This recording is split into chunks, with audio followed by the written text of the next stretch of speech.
Hi, this is Andrew, and this is Keen On, the daily now.tv chat show with some of the world's leading thinkers and writers. Hello, everybody. It is Wednesday, September the 27th, 2023. Judging from the headlines, the world remains in chaos. For the Financial Times, headlines about the environmental crisis, Trump, of course, the valuation of the economic markets, which now seem out of whack. The Wall Street Journal follows with this, crisis of labor in the United States, crisis of US-China relations focused on TikTok, and the New York Times, of course, which are perhaps more than any other media company specialists in covering this bizarre crisis, leads, not for the first or the last time, about Donald Trump as the symbol of this crisis, as a wannabe autocrat, a man undermining democracy. For some people, this crisis is what the Columbia University economist who's been on the show, Adam Tooze, calls a polycrisis. Tooze's notion of a polycrisis was picked up by Davos. They led with it this year, never very original, the Davos people, borrowing from Tooze. But there's another way of thinking of it. Rather than polycrisis, we live in a world now of disorder. That's the title of a really interesting new podcast called, appropriately enough, Disorder, the podcast that orders the disorder. And it's co-hosted by an old friend of mine, Jason Pack, who's been on the show before as an expert on Libya. Jason, congratulations. The podcast just launched earlier this month. We've covered it and we will continue to cover it on the show. We're working in parallel. We have a lot of similar guests. What are your thoughts on defining this crisis? You call it disorder, Tooze calls it the polycrisis. What are we talking about here? Well, my concept is that we're living in a new historical era, the global enduring disorder, and that this new historical era comes after the post-Cold War period and has certain key features. One of the primary features is that major world powers are not coordinating in ways that they had previously. Another key feature is that there isn't an Anglo-American hegemon who's seeking to order things, and that many competing powers are not competing for spheres of influence, like in the old days, the Soviet Union or the French Empire or the Tsarist Empire competed for spheres of influence, but rather they're trying to disorder the globe. And I use this one kind of test case to show you how much things have changed. In the Soviet period, no area in the world was unimportant enough that the Soviets didn't want to export a fully fledged economic and ideological order there. Whether it was Cuba or Central Africa, they wanted to export an order. Here's your Marx and your Lenin. This is how you should run your economy. Do it this way. These days, Putin doesn't care about ordering Ukraine or Armenia or Azerbaijan. He just promotes disorder on both sides. He doesn't necessarily want Trump to do certain policies. They back him merely to disorder America. And that shows you how, for example, a disordering power works and how different it is from previous historical eras. So what you're saying then, Jason, is disorder is the new order.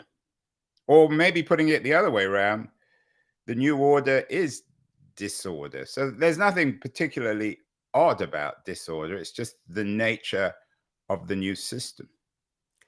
Oh, I like that. I may steal that line, Andrew. You can steal anything because I would steal everything from you. So, So obviously order and disorder are all relative. And if you talk about it too much philosophically, it sounds like you're talking about nothing. all right. But I would argue that from 1815 to either 1991 or certainly maybe 2003, you had an Anglo-American hegemon. They wanted to set the terms of trade. There were times that the British Empire was a free trading empire. There was times it was a mercantile empire, and the terms of trade were set. And then when the US is taking over, is the global leader, we created ordering institutions when we won World War II. And those ordering institutions worked in some ways, they failed in others, but they tried to order the world. In the victory after the Cold War, we didn't create ordering institutions. There's no treaty that ends the Cold War other than really the Budapest Mm. Memorandum of 1994, and that was never enforced because it was supposed to protect Ukrainian sovereignty and make America, Britain, and Russia defend Ukrainian territorial integrity. You know, how did that work? So we're in this new period, which due to neoliberal economics, the economics department kind of taking over a lot of the foreign policy function, we don't have an EU or US, which is trying to order the near abroad. And then we have the disordering actors, obviously China and Russia, but also neo-populist democracies like Bolsonaro's Brazil, Orban's Hungary. And when they were in power, Boris Johnson's Britain and Trump's America, I see them as disorderers rather than providing an alternative order. And that's the way that we kind of start looking at things in the podcast, but we delve into topics like climate change and tax Yeah, I haven. mean, I want to get to the podcast. We'll Yeah. deal with the podcast after the break. We can break it down a bit, but Sure. I'm curious as to this idea of disorder as the new order. It sounds to me, I mean, I know, Jason, you have a PhD or distinguished scholar. It sounds to me as if, in an odd way, at least in your mind, the world is not working according to what the IR textbooks suggest it should. Is that fair? That's exactly it. And unfortunately, I don't have the PhD. Well, Twice that's at a credit Oxford to and you, once at Jason. Cambridge. If you did have a PhD, you wouldn't be on the show. I was in a doctoral program, but then there was the Arab Spring, and I went to work in Libya, and then I had a fight with my supervisor, you know, standard stuff. Maybe too practical for the PhD, but yes, I read the classical IR theory, the Richard Haas and the Eikenberry, and these guys try to model states as like individuals in classical pre-behavioral economics. States, according to IR theory, maximize their interests, and therefore they make rational decisions. But I found myself in Washington running something called the U.S. Libya Business Association, representing these small companies that no one has ever heard of, Motorola, Pepsi, ConocoPhillips. And I learned that they weren't making rational decisions to increase their bottom line. They were governed by what I call incumbent psychology, and they might try to block new entrants in a space and hold on to a monopoly rather than growing the market. They were happy having the WhatsApp number of the Libyan central bank governor rather than trying to have a Libyan economy that functioned better. And without being conspiratorial, I realized, oh, wow, these guys are not acting the way it says in the IR textbook that foreign right, companies but maybe that would wanna suggests act. that the IR textbook wasn't right. That was the American idealism about the world, the way in which the world behaved. I'm curious, do you think for British and US, Western statesmen generally, if we could rewind the clock, which of course we can't, go back to 1990, 1989 or 1991 or even 2008, they could have done it differently. They could have come up with a systemic response to this change, a new international order, a new peace treaty, a new Berlin, or God forbid, Versailles. I mean, I do believe that, and that's a kind of core principle of my book, podcast, scholarship, and advocacy. I work with the NATO Defence College because I believe that we can create international institutions that work, that there can be a NATO-like institution for illicit financial flows. There can be a NATO-like institution for climate change. And that could be seen as a globalist or, left-wing conspiratorial Soros kind of agenda, but I see it as a real opportunity. If we go back to the mistakes of the 1990s, it's the idea that the economics department took over. We didn't try to order the post-Soviet Russian economy. We just let American foreign consultants flood in there, and the McKinseys and PwCs were thought to sort it out, but they helped create a crony privatization whereby Anatoly Chubayis, who was one of Yeltsin's prime ministers, did this loans for shares scheme. And the loans for shares scheme was a crony privatization of all the major Soviet state companies. Then when I was in Libya, and I was there in 2008 working for a consultancy which has since gone bankrupt, I was aware that many of the same Russia hands were recycled into Gaddafi's Libya, and we did crony privatizations essentially. And, it had already failed in Russia by the time it was being repeated in Libya in 2008. So the neoliberalism of, just privatize all of these post-statist economies, it's absurd looking back, but it was actually absurd as it was going on. And that the American and British governments didn't want to kind of create a rules-based order for globalized finance. It's comical looking back. I don't really understand it, other than that there was an idea that certain share prices could go up and commodities would be cheaper in the short term. But the amount of disorder that was created, it was phenomenal. The interesting thing, whether it's cause or effect, and I'm sure it's a combination of the two, a cause and effect of this deregulated, globalized economy. I think the interesting comparison, Jason, is comparing the 2020s with the 1970s, which was also a period of great disorder, supposed decay, undermining of the West, violence, economic chaos, stagflation, and so on and so forth. But what's the difference, it seems, is if the 70s was the beginning of the neoliberal order with Reagan and Thatcher, and the 20s is the end. So they're in some ways very similar, in some ways very different. Yes, I would argue that that was a simpler time. If you go back to the notion of polycrisis, which you introduced, it's that the multiple crises interact with each other. Clearly, illicit financial flows and tax havens work together. Do you know what I mean? That the flows of money allow this bizarre,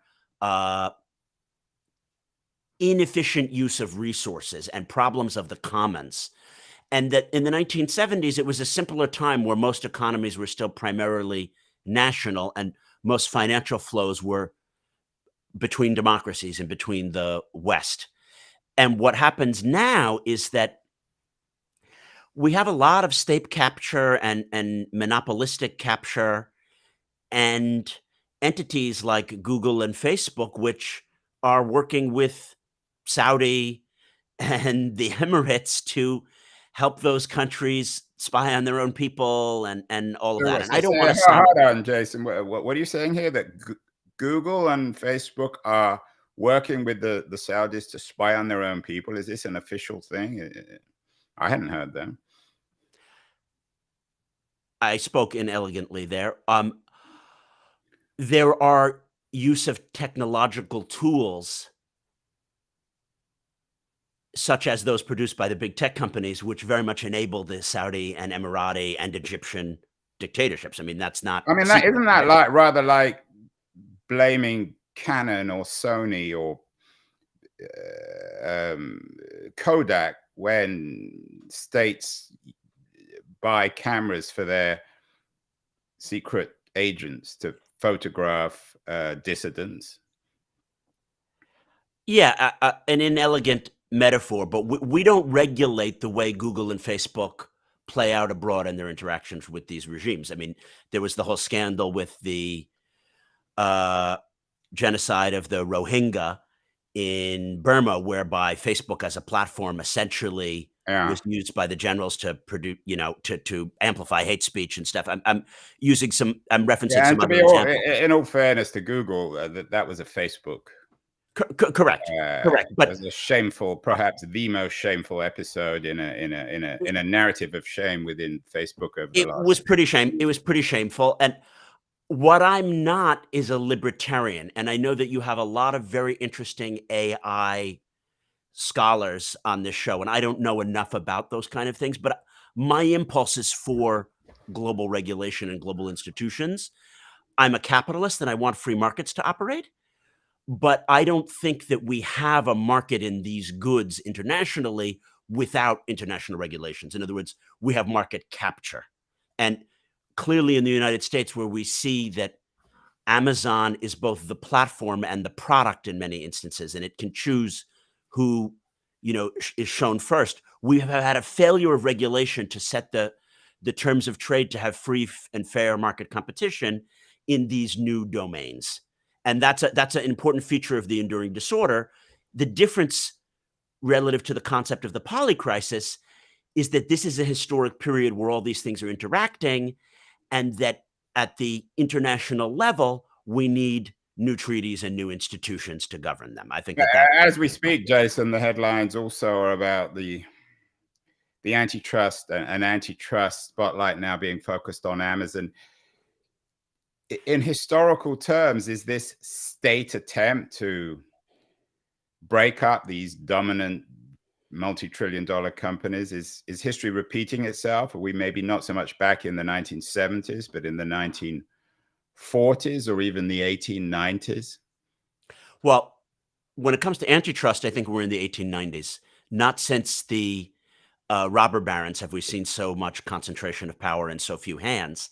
And the 1890s is an apt metaphor because it was new technologies, particularly oil extraction in Western Pennsylvania and the railroads, that led to the consolidation of power by the Carnegies and the Rockefellers. And it is new technologies like the internet and social media that have led to this new consolidation. And of course, technology is 20 to 30 years ahead of the regulators. So those technologies were 1850s and 1860s technologies, and then they got regulated, or there was a debate and a crisis about regulating them in the 1890s. So these technologies now are about 20 or 30 years old. The regulators are about 20 or 30 years behind. As always, regulators, it's rather like the Brazilian economy, always behind. Jason, final question before the break. And to me, and it's good talking to you because I think about these issues all the time, and we're basically talking about them every day on this show. It seems the key question to me about the 2020s is, can the state rise to the challenge? I agree with that. And it's not only can the state rise to the challenge, but can we as a humanity and as species? Yeah, but now you're broadening the question. You're muddying the question. Can I connect them though, Andrew? It's because there's going to need to be bottom up and top down processes simultaneously. It's not like magically the Kwiatkowski Haderach or smarter and more effective Obama is going to magically solve these problems. Right. People need to decide to make sacrifices and vote in a certain way, and to see that you can't put America first or Italy first or Britain first. Oh, we need to work with our allies, and that's going to have to take the people to decide, as well as very innovative leaders to implement.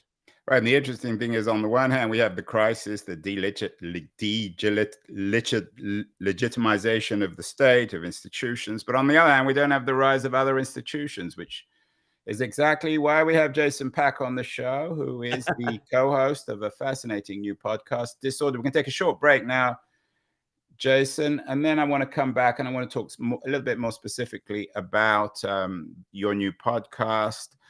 I want to thank my friends at Liberties, a quarterly journal of culture and politics, who do a great job putting a lot of these ideas down in traditional textual form. We're going to run a short feature on Liberties, and then we'll be back with Jason Pack, the co-host of a wonderful new podcast called, appropriately enough, Disorder. Don't go away, anyone.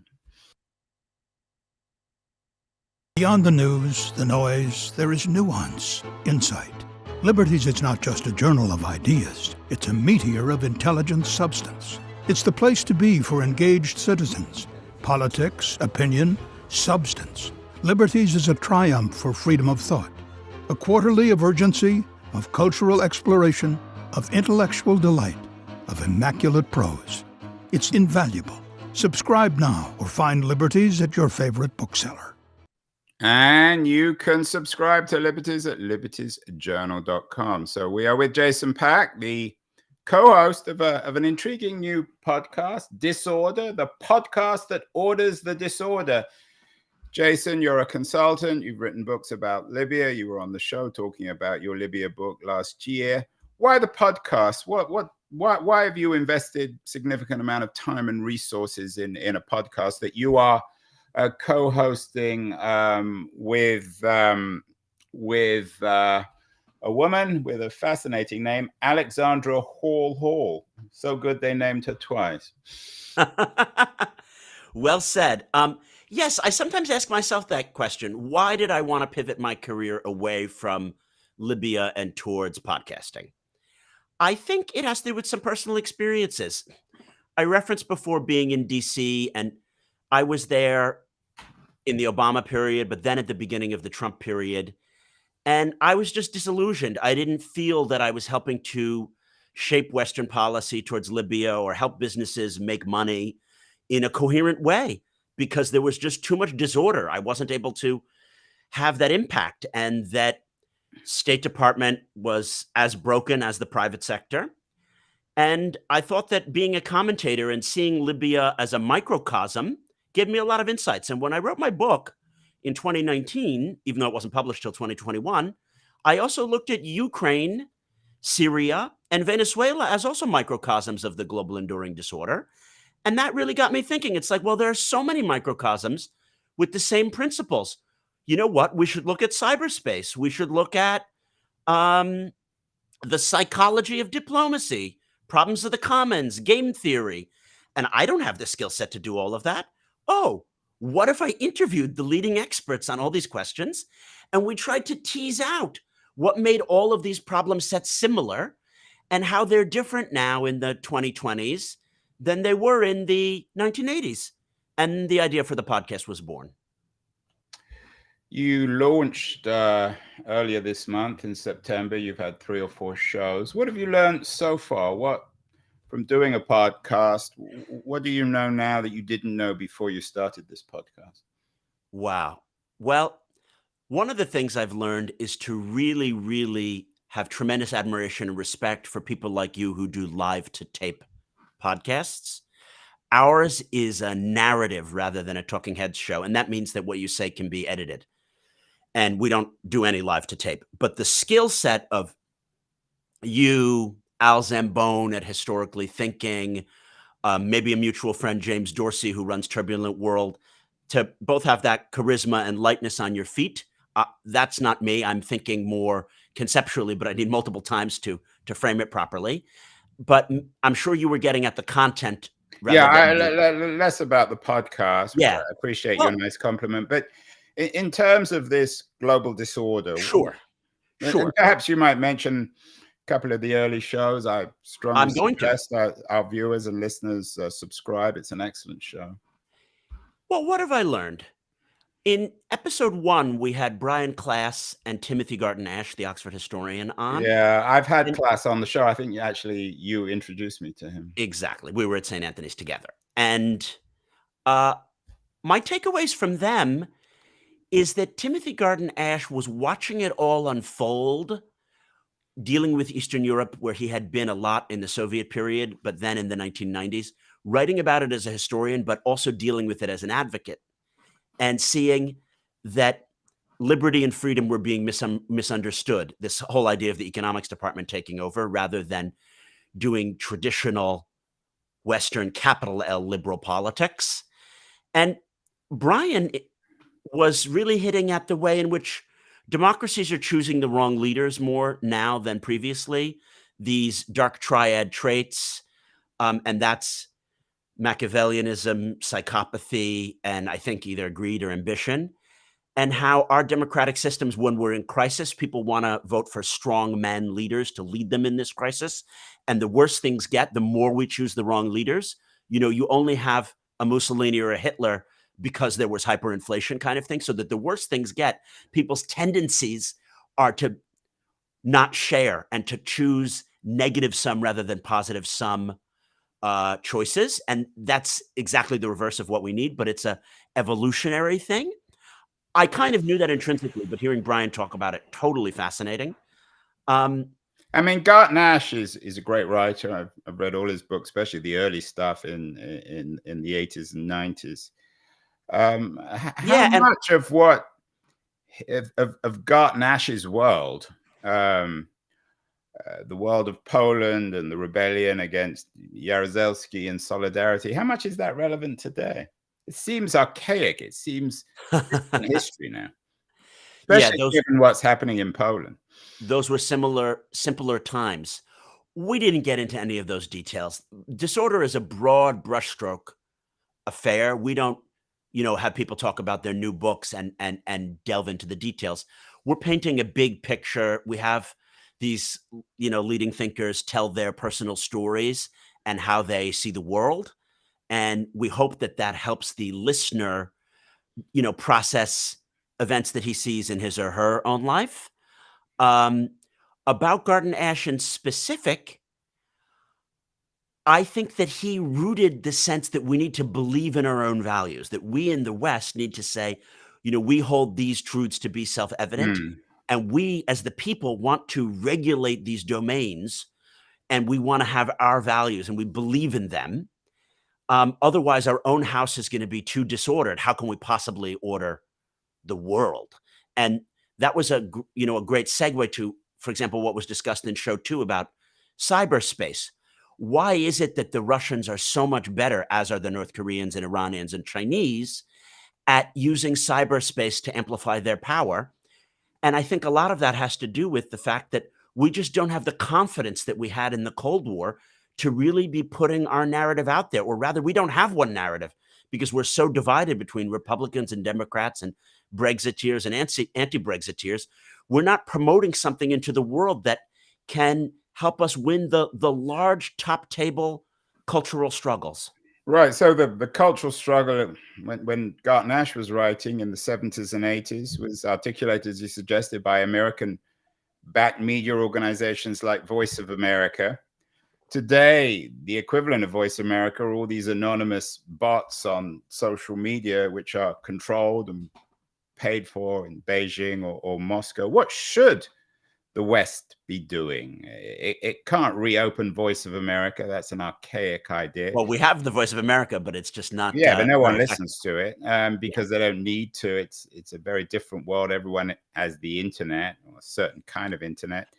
Should the West be paying for bots like the Russians or the Chinese? Should they be orchestrating their own propaganda campaigns on social media? And as you said, what would the propaganda, would it be for or against something?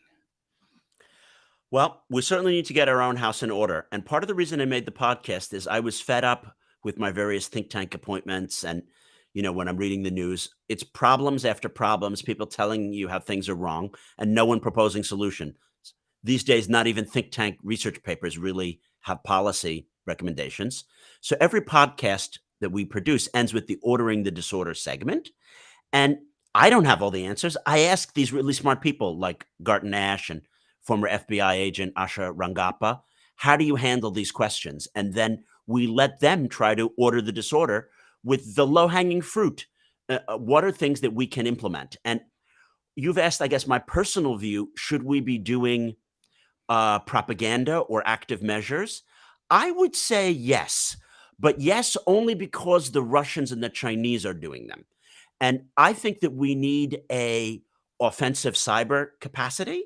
So if we go back to the days just before the Ukraine war, say January 2022, Putin was massing his troops on the Ukrainian border and through Belarus. If we had made the lights go off in St. Petersburg for 2 hours, and then Biden said, hey, that was us. If you invade Ukraine, the lights are going off in St. Petersburg for 3 days, I don't think we'd be in this mess, because Putin would have been facing potential domestic uprisings and it would have been horrible. But we don't do that kind of offensive cyber. The Russians and the Soviets are experts at what are called active measures. We had a good active measures ability in the Cold War period, which we've lost, and we essentially don't believe in it enough now. And you might say, maybe we don't need that because we need to be the West and we need to stand for a rules-based order and we don't want to be offensive. We just need to defend. But we're not even defending very well. And on propaganda, we need leaders who can communicate better. Biden is obviously, I think, a good person, but he's not a great communicator. Yeah, and Biden is a metaphor of radical, dramatic decline of having a president who not only is barely articulate, but he's barely alive. I don't think that that's fair, but he doesn't inspire. We need a JFK type figure. Well, we need a JFK. It's all very well saying that, Jason, but even JFK wasn't JFK. Now we know him. Can you have a JFK in an age of social media, of radical transparency? Okay, maybe I should have said a Churchillian Well, style we've had orator. Churchill on. We've had shows, a revisionist take on Churchill, an extreme racist. Of course, and I said a Churchillian style orator, not a Churchill. We know that he was flawed in many ways, but we in the Western world are going to need to figure out new ways of doing politics, new ways of communicating with our own people, and new ways of working together. At exactly the moment that, Trump is saying build the wall and the British.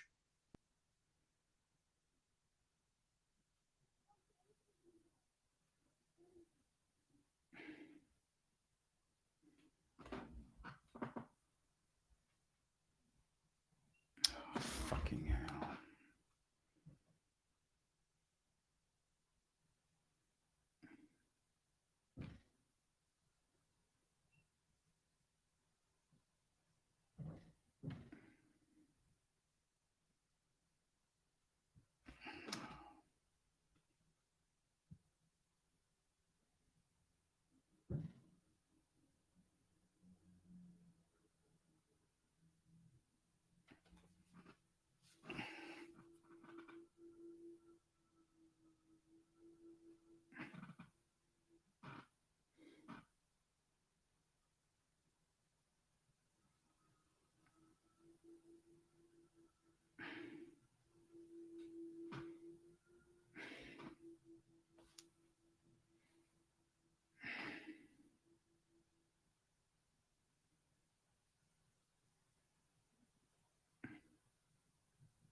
Hmm.